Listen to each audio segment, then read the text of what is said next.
Hello friends. आज मैं गांव गया हुआ था। वहाँ पे ये इतनी ज़्यादा जगह जगह फील्ड्स में उन्होंने बंडल्स रखे हुए थे गंदम के।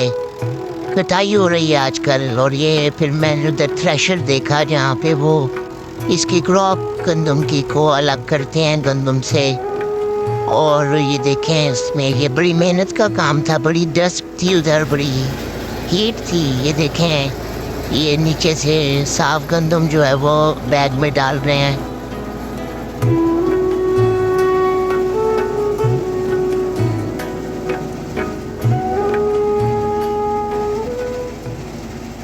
और फिर मैंने लर्न भी किया कि वो किस तरह फीड करते हैं, नीचे से कैसे साफ गंदम आती है और इसी को फिर पीस के इसका फिर फ्लावर बनता है। फिर हम उससे रोटी पकाते हैं और खाते हैं। So I really enjoyed watching this process.